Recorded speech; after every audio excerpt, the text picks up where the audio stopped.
Hey guys, what's going on? It's Dan Gheesling. Welcome to episode 11 of the Dan Gheesling podcast. Super excited you guys decided to tune in today. Thank you so much. I appreciate it. On today's episode, we're going to talk about the reaction, the interview with Mathis Games, about losing power in the middle of a show. And at the end, we're going to talk about a tweet that not triggered me, but sent off an emotional reaction like sadness and kind of fired me up.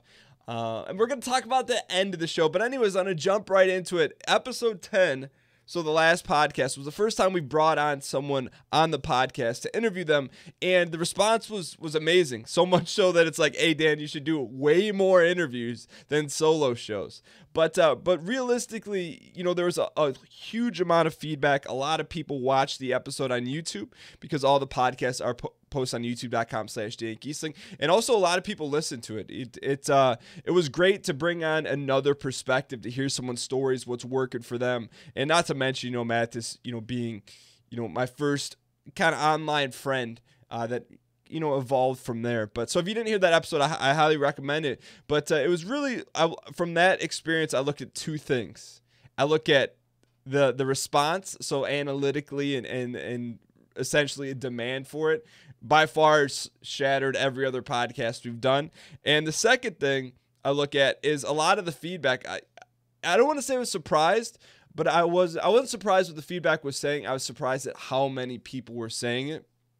A lot of people had said, and this is not self-aggrandizing or tooting my own horn or anything. A lot of people said, hey, Dan, I really enjoyed the interview because it was Mathis talking the majority of the time. And a lot of the podcasts I listen to or interviews I listen to, it's always the host talking over someone.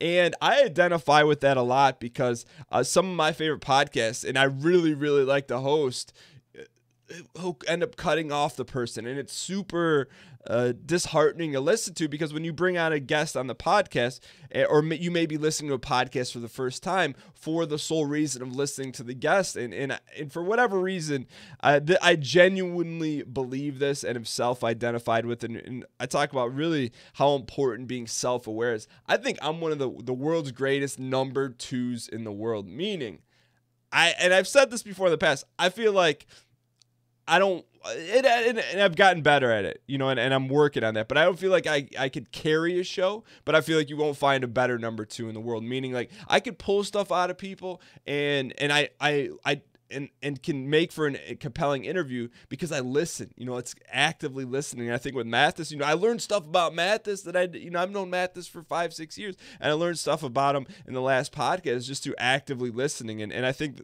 a lot of things that I've learned from is that, you know, if you just got to actively listen and pay attention to what the person is saying. And a lot of people don't do that. And I think that's what made for a pretty successful interview with Mathis. And so moving forward, definitely I'm going to bring on a lot more people in a faster frequency than I initially had planned. You know, I brought them on, and I had an idea that after about 10 episodes in, I was going to start bringing on people for an interview. But the reaction to that and the feedback to that definitely is going to make me do it in a more frequent manner.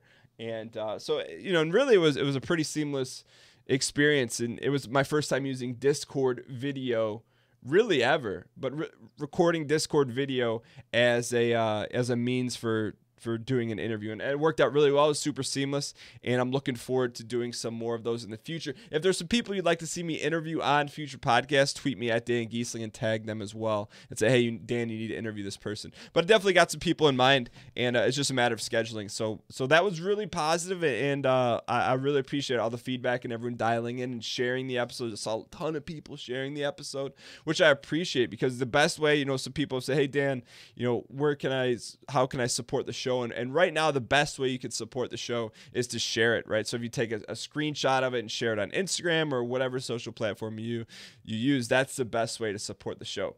But anyways, this is more of a recap, you know, a standard episode. Other things that happened this week was on the Friday show or a Friday Twitch show. Typically, we do like a pre-show before the show. And after we finished the pre-show, we got into the normal show. So on Fridays, we stream longer. That's the long and short of it.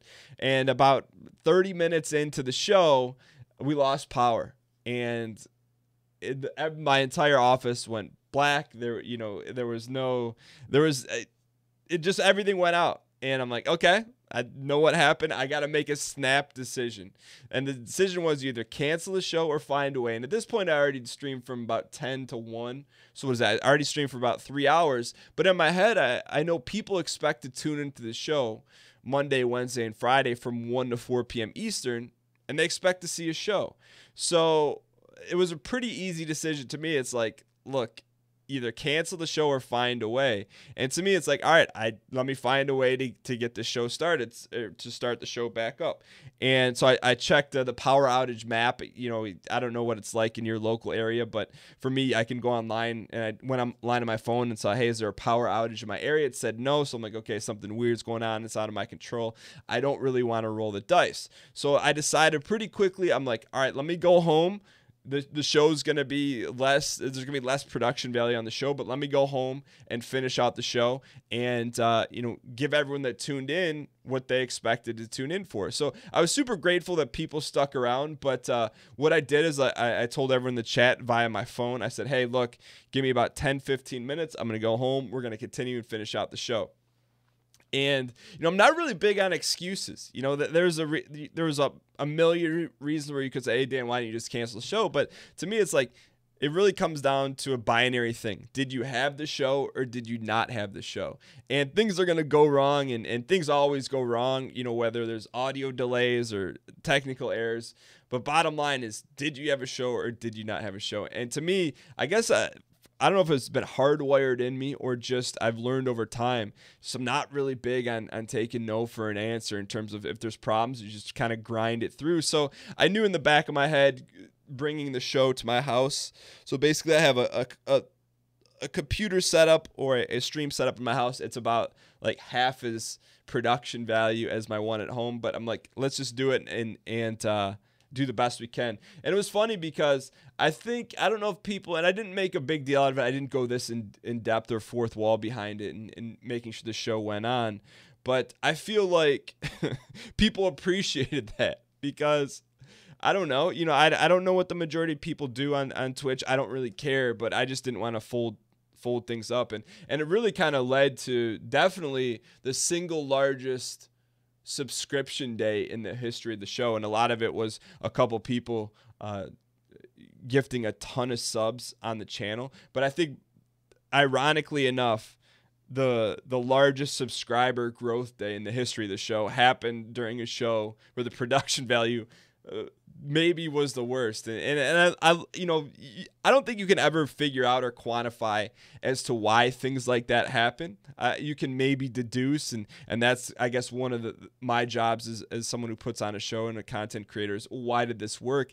And really the only thing I can boil it down to is that I think maybe people were appreciative that I didn't just fold up shop because, we lost power. I don't know, and people could say, well, Dan, it's nice that you had 2 setups. Well, yeah, it is, but I don't know. I just feel like, and part of this is tying into what we're going to talk about at the very end of the show about this tweet that I got. But I was just super grateful that people stuck around, and it kind of reinforced why I do what I do, why I'm really going to continue to push, and regardless of what happens, and press on. So we're talking about subscribers, and I listened to the Slobcast, which is Deadly Slob's podcast. I don't listen to it every show, but I was going on a run. I had ran out of stuff, and I knew there was a few episodes that I had to catch up on. I listened to one of his shows, and he's like, hey, it's a dangerous time right now in Twitch because a lot of people are experiencing like a huge jolt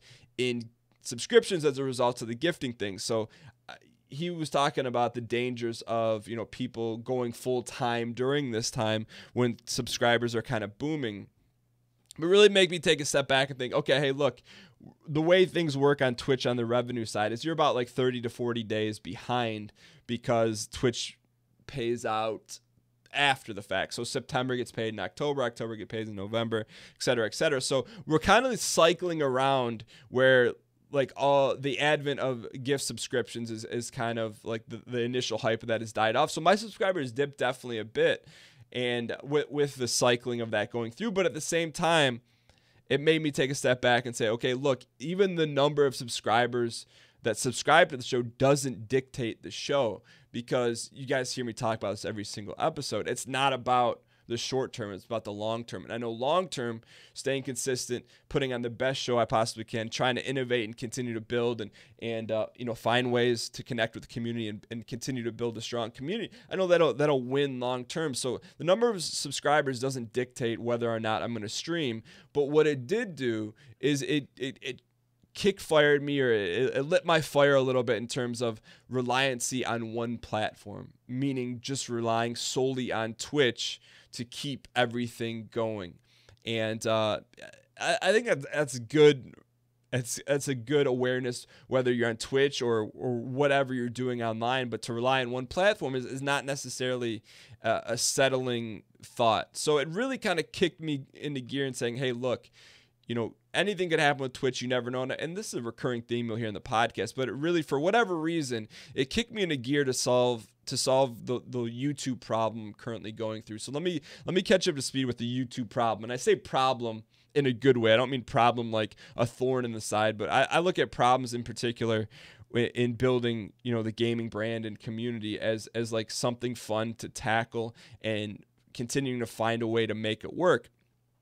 And so the YouTube issue I've been dealing with is that I don't know what was working on YouTube. I haven't found out haven't narrowed things down to make YouTube work yet, because there's been huge upswings and downswings in YouTube.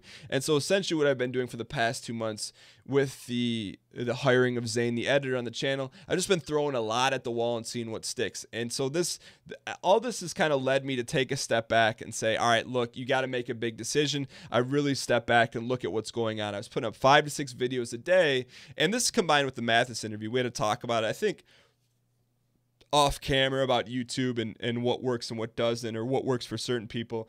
And so essentially what it boils down to is that I've been throwing like anywhere between 3 to 5 videos against the wall every single day on YouTube. And I would say a lot of it, 90% of it has been, Twitch VODs, edited Twitch VODs, things of that. And I really haven't put my best effort on that.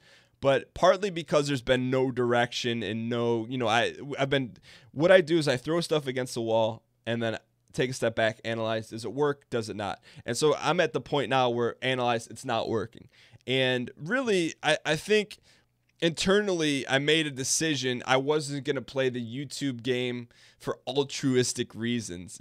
And, kind of like, I don't want to say fooling myself, but altruistic meaning like I wanted to offer the audience the most convenient way to watch the content at the expense of growth. Meaning I'm not playing the YouTube algorithm game because I wanted it to be easy for people to watch, Twitch content or watch the content they want to see.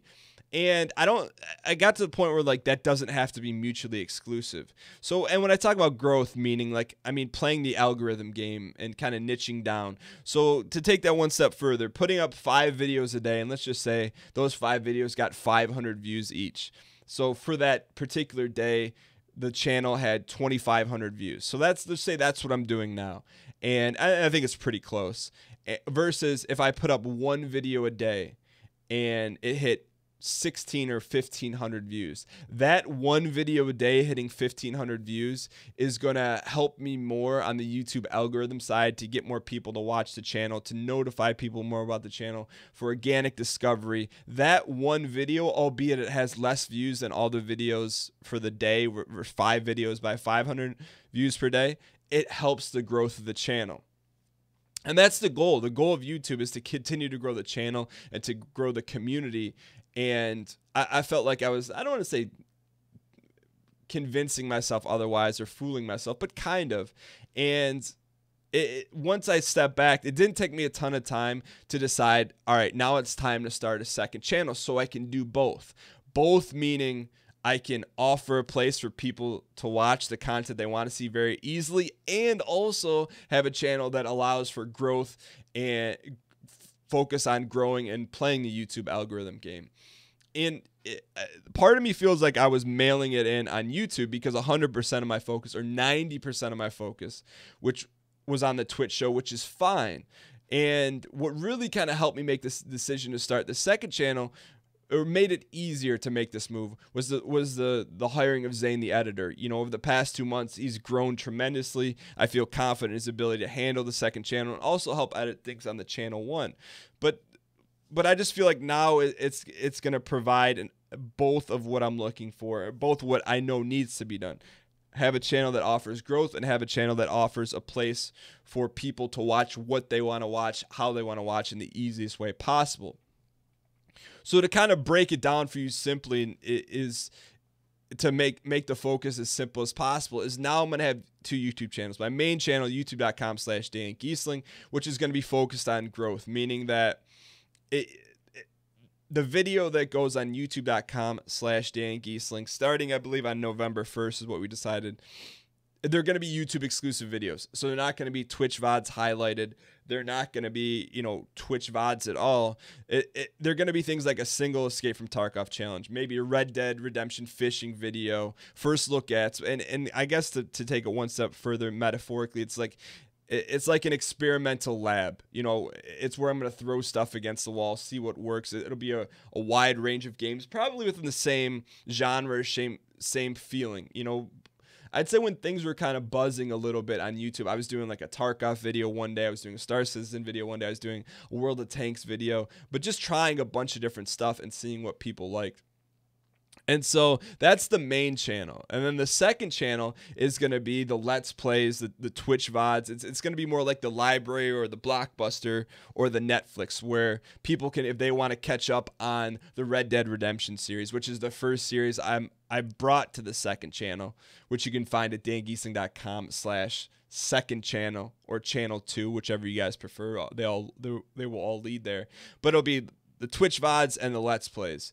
And it's good, and I feel like this is the right move, and 6 months from now, I'm definitely going to give it 6 months to a year, take a step back and reanalyze, but I'm definitely committed to doing this and giving, really, it solves both problems. One, opportunity for growth. 2, allows people a place to go and get the content specifically that they want. And I know there's a lot of debate about should you have 1 or 2 YouTube channels, and I don't think there's a correct answer. I think it's different for everyone. But for me, I feel like this is the next natural step. Honestly, it's one of those things where like I should have done this a year ago, right when we started the Twitch channel and had this planned out. But it's one of those things where it doesn't matter, right? There's no wrong time to do something. It's just a matter of, are you going to do it, or are you not going to do it, and are you going to commit to it? So I'm excited about that because there's going to be a lot of focus on that, and really, like I said, I felt like I've mailed it in on YouTube, aka my effort has gone extremely down on YouTube, even though internally I know it's extremely important to help not be reliant on solely one platform, aka Twitch, and so I'm excited about it. It's like I'm gassed up again, and because I've still been putting focus on YouTube, but not creative focus on it. And so I'm gassed up again to know that, hey, look, I'm going to release 1 new video a day on youtube.com/Dan Gheesling. It's going to be creative. It's going to be different every single day. And just keep searching and finding for something that's going to work on that channel, because it's kind of like what I talked about in terms of, just continuing to grind it out. I'm just not willing to accept no for an answer. And I feel like that's helped me in a lot of things. It's just like, all right, hey, look, are you happy with how things are going on YouTube? No, I'm not. So what are you going to do about it? Are you going to fold up the tent and cancel the show? Or are you going to keep grinding and find a way out? And that's just how I'm wired. And I feel like, as I've been able to focus more on that and just continue to grind it out, you just never know what's going to hit. So I'm very excited about that, and it's definitely rejuvenated me in terms of moving forward, in terms of creating manageable exclusive content on YouTube. And that's the thing. It's like, hey, the youtube.com/Dan Gheesling used to be, hey, there's 2 new videos every single day, and it started out being 2 brand new YouTube exclusive videos a day. And this is prior to the Twitch show really kind of taking off. Then it went from 1 exclusive video today and then 1 Twitch video today, on the channel. And then it slowly evolved into 2 or 3 or 4 Twitch videos a day, meaning that it wasn't original content. So it's really, you can make it as complex as you want. But when I take a step back now and really think about it, I think YouTube declined for a couple reasons. I think on a macro level, I think that a lot of the Let's Play stuff has moved over to Twitch, which makes complete sense because people would want to see that live. But also, outside of that, I feel like that's a macro level, that's not a concern of mine, because I still think there's a lot of people, a tremendous amount of people that are interested in watching gaming content on YouTube. So that's not really the issue. The issue has been the effort and focus and consistency on delivering exclusive YouTube content for that channel. If I were to pick one variable as to why things have dipped for me personally on YouTube, that's it. So when you look at it like that, and I feel like for me, anytime there's an issue, if you can always put it on your own shoulders, well, it's dipping not because of a macro level thing or because the adpocalypse or because whatever. If you look at it internally and say, well, it's because I'm doing something wrong, I feel like you can always fix it, at least. And I believe that. So I'm excited about that. So bottom line, I'm excited about that. I'm excited about YouTube moving forward. And I feel like it's going to be handled in a manageable way where it's one video a day. I can still run the Twitch show. And really the linchpin or the help or the reason why I feel extremely confident is because of Zane, the editor, right? So I'm not having to run all 3 channels, Twitch and both YouTube, solely by myself. So I'm excited about that. Another thing I want to touch about is because I said in podcast 9, I was going to post a Instagram video every single day between now and the next podcast. So do a little bit more self-auditing. The reason I'm doing that is to provide more content on a different channel outside of Twitch and YouTube, also for more discoverability and to continue to grow things. And I definitely, self-auditing out of the past 14 days, I posted a video 7 out of 14 days. And during that time, going through that process of, I don't want to say consistently, but increasing the number of Instagram videos I put on per day, one of the challenges I faced was selecting the video, because I started to get to a point where, like, hey, if I'm putting this out there to the Instagram audience, which I don't know how much of my Instagram audience is into gaming, it better be super relatable to someone that may not be super into gaming. So I started to put a lot of heat on making the selection of the video. And when I say heat, I mean more like wasting time, right? Instead of just picking a video that I thought was pretty good, I was sifting and trying to find, the perfect clip or anything like that. And so as the process went, I got more comfortable and just said, hey, let me find the best I can find as fast as possible and get it up on the Instagram channel as fast as possible. And I feel like self-auditing, I think it was good. I think it's helped, and I think and I'm going to continue to do it more. So if you don't follow me on Instagram.com/Dan Gheesling, check it out if you want to see, what it has been and what it'll continue to be until we get things dialed in, is that it'll be kind of like the best Twitch clip of the day. And a lot of it, which has been a huge help, has come from the community, because Twitch has a function inside of it that allows viewers who are watching live to clip out the best thing. So if something funny happens, they hit a button and essentially it creates the best of clip for that day. So that makes it really easy. It's just on the days when there may not be something. I was just looking for as easily as relatable content for someone who may not be super into gaming. But it also made me take a step back and and made me wonder, why do I have an Instagram account? Because I'm the type of person where if it didn't help add to what I'm working on now, which is building the gaming brand and gaming community, I wouldn't have it. Maybe I would have a private one to kind of diary, some of my family life. But outside of that, it's just not me. I wouldn't be in it to really just share for the sake of sharing.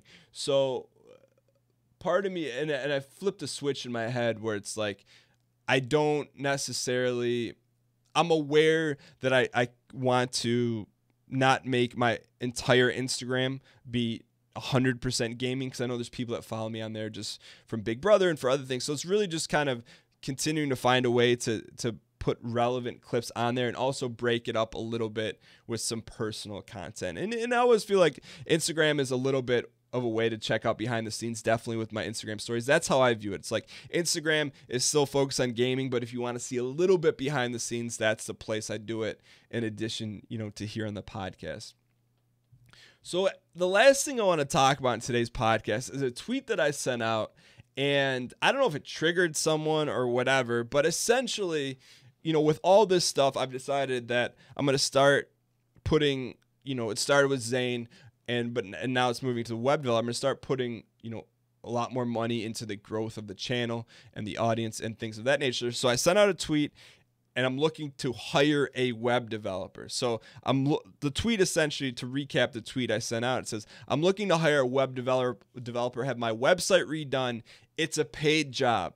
The rest of the tweet said, send me your portfolio to review, or if you really want the job, send me a mock-up. And it was funny. I didn't get a ton, but I got enough to like make me think about this. But I got a couple tweets that says, hey, Dan, you're exploiting your following by asking for work for free.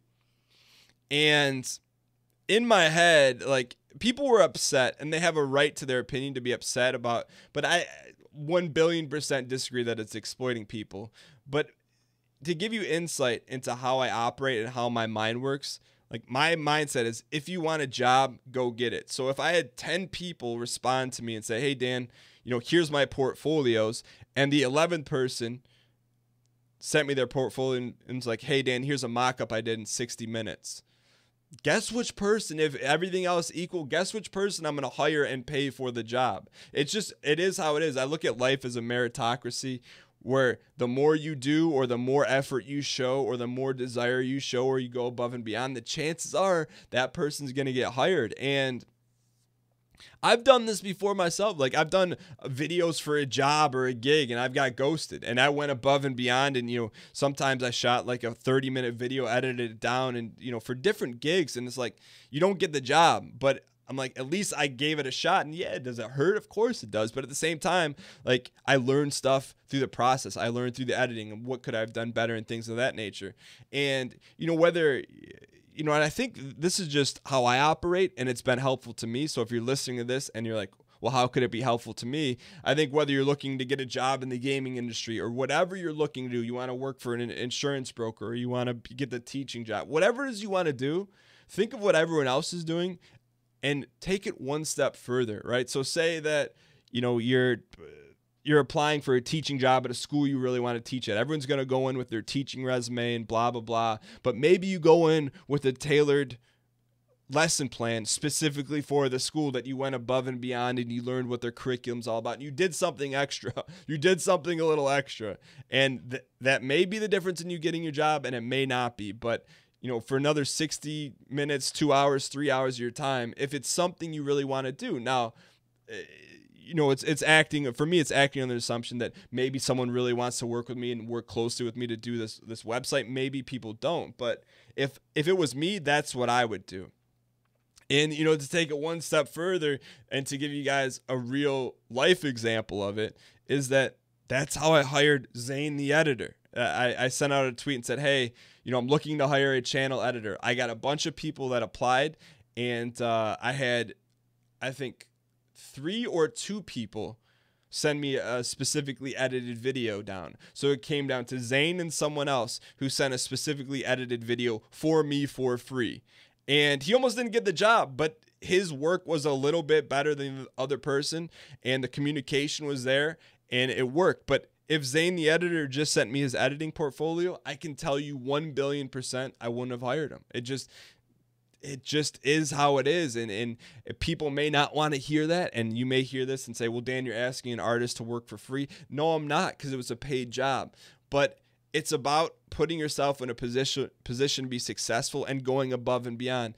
And yeah, it may take some more of your time. Yeah, it may put you out. But at the same time, like, this is, I share this with you because I'm passionate about it. And, you know, I responded to the individuals on Twitter with my opinion, and it got to a point where, you know, whenever, I'll never get into an argument on social media. I'm always empathetic to someone else's position. I understand where people come from on that side. At the same time, it's kind of like a difference of, I don't know. It's like you're on 2 different sides of the coin, and if you can respect that, cool.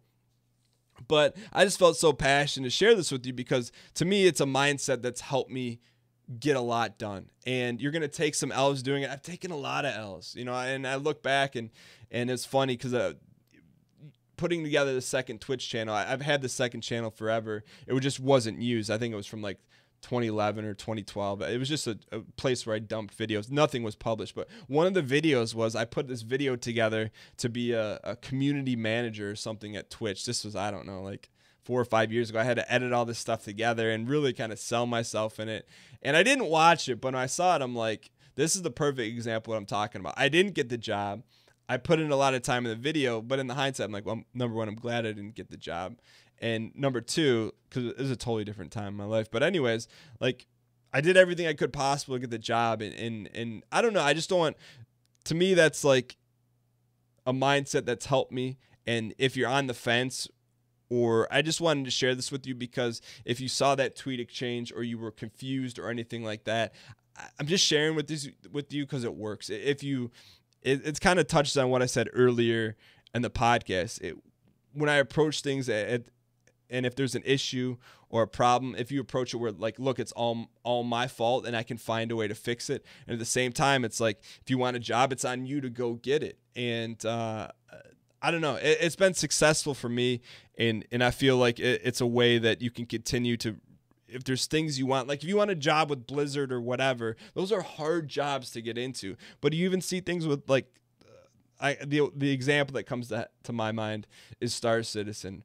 The Star Citizen, and people are going to say, oh, damn, the game's not out yet. But just don't worry about that for what I'm talking about. Star Citizen has hired people from the community that have done things for free out of passion or because they really like it, whether it was an on-camera host or a video editor or a cinematographer or an animator. They did that because they saw people doing work, not because they had the best resume or whatever. So I just strongly believe in it, and I expect to get some pushback on this. But I feel like, not to ramble here, but I think what makes it fun is when there's a lot of different viewpoints in Team Unity, and I think in the past, like, this is my general mindset. I believe in a meritocracy. I believe in, if there's something you want, you can go and find a way to get it done. And as long as you don't make excuses for it, you either do it or you don't. And I feel like in the past I've kind of sat on that because I don't want to offend people or, and it's not from a place of not understanding that from where other people are coming from or not being empathetic. But I'm not going to sit on it anymore because I feel so strongly about it, and I feel that it's helpful to hear a different perspective than what is normally heard. But anyways, I know this got into a super random rant at the end, but I hope you got some value out of it and understand why I feel like I do and why it's been important for me. So in translation, that you can learn from that. Either you agree with it or you don't, or maybe you've never heard it, or now you're going to give it a shot. But either way, I hope you guys got something from it. Thank you guys so much for tuning in to this week's podcast. I'm going to be working on lining up. I'm not going to tell you what I'm working on. I'm just going to do it or you're not going to do it. But anyways, thank you guys so much for listening. Hope you guys enjoyed this episode. If you guys did, I appreciate you guys sharing it. That's the best way to show some love for the podcast. Share it with your friends, either Twitter, take a screenshot of if you're listening to on your phone right now, share it on Instagram. I truly appreciate it. Thank you guys so much for taking time out of your day to spend it with me.